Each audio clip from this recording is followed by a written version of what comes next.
kinds of people or broad groups of people out there that we need to understand as we lay the foundation together for Spirit's next move for an emergent world spirituality. Group one. Group one are people who are part of an ethnocentric religion. Remember ethnocentric? We got the truth, you don't. Ethnocentric. 70% of the world is hanging out over there. Okay. The second group is completely different than the first group. The second group are the people who have, for whatever set of reasons, moved beyond the world religions.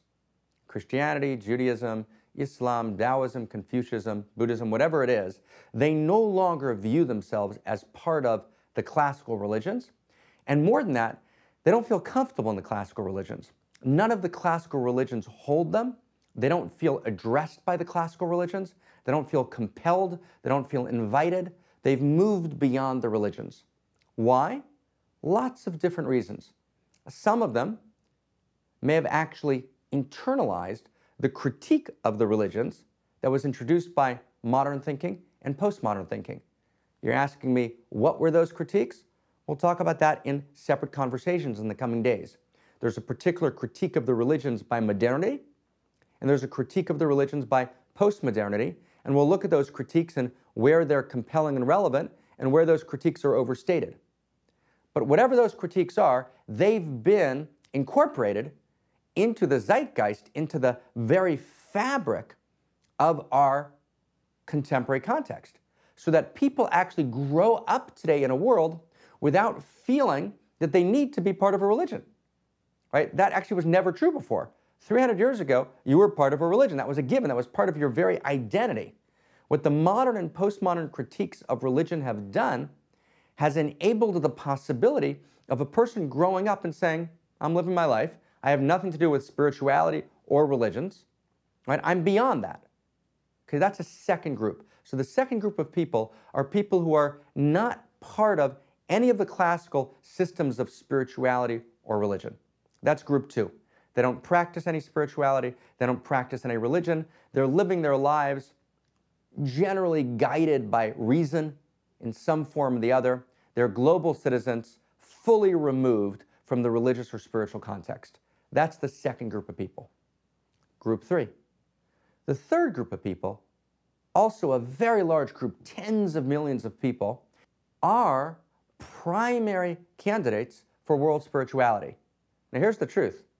Actually, this group of people, which might be you and might be me, are actually already practicing a kind of world spirituality, right? This group of people are already drawing from this book they read and that seminar they went to and this idea that spoke to them, and they're somehow piecing together, with bubblegum and tape, some kind of spiritual life, right? These people are citizens of the world.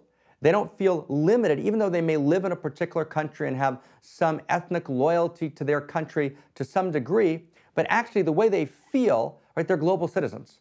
And their practice, right, is put together from different places. It's usually not organized. It's not particularly coherent, right? They're trying to kind of find their way in this new reality and create a spiritual context for their lives without rooting themselves in any particular religion because they don't feel comfortable in any particular religion. So that's the third group of people. The fourth group of people, and again, you may well be part of this fourth group as well, and I would say most of the people listening, right, to these conversations on an emergent world spirituality fit into group three or group four, which I'm about to outline. Group four is what we like to call at the Center for World Spirituality dual citizens. Now, a dual citizen means just that. You're a dual citizen. You're a member of a particular religion, let's say Christianity, but you're trying to evolve Christianity. You're trying to engage in some movement of renewal of Christianity, even as you're deeply connected to Christ, right, into Christ consciousness and to the great teaching that's come down to you through Christianity. Or you might be Islamic or Jewish or Buddhist, right, or from a native religion. So you're part of a religion, and yet that religion doesn't exhaust your identity. You're no longer part of the religion in the way that this religion is the only truth.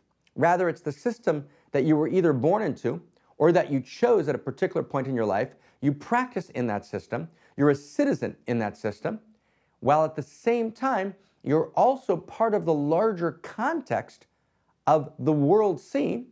You're also part of a world spirituality. So you're a dual citizen, a citizen in a particular religion and a citizen in world spirituality. Those are the four broad groups of people out there. A world spirituality is going to speak to, in different ways, all four groups. A world spirituality will challenge group one if it's compelling, if it's powerful, it's deep. We'll have to talk about what that means. What does a world spirituality need to do in order to be able to effectively challenge the first group, right? The group of people who are committed to one religion as their only and exclusive practice. What are the critiques of group one? What critiques do they have of a world spirituality that are valid and compelling? World spirituality will in some sense speak also to group two, right? If it offers the possibility, right, of moving beyond a mere religion of reason, which for many people, even when they're living it, is ultimately unsatisfying, leaves people profoundly empty, right? Leaves people in some deep way directionless, but they don't want to go to the religions, and they're actually not aware that there's another alternative. So a world spirituality will speak compellingly if it's cogent, right? If it's both rational and post-rational. If science and religion are appropriately integrated, right, world spirituality will speak powerfully, right, to the second group. World spirituality will speak to group three, right, to the people who are naturally already trying to piece together, right, their deep engagement with spirituality, drawing from all the world's traditions, right? World spirituality will actually help them organize what are the core principles, what are the core practices. World spirituality will offer that third group of people who are already de facto practicing some kind of world spirituality, but are kind of confused, right? You know, they've got a new seminar every third week, right? A new offering, right, of spirit or of ideas which contradicts the last offering. And they're trying by themselves to piece it together with their groups of friends. They're not sure what values to transmit to their children. So what we'd like to do in world spirituality through our teachings and through our books and through our centers is to offer a cogent, right, a coherent vision, right, of what are the core principles and practices of a world spirituality to help people guide their way as we begin together to unfold this next great move of spirit. And finally, world spirituality will speak to group four, the fourth group, people who are dual citizens, because it will offer to people a cogent vision of a world spirituality that is both influenced by, informed by their native tradition or their chosen tradition, and yet allows them to move beyond their chosen tradition and participate as dual citizens, both in, for example, Christianity and in a world spirituality.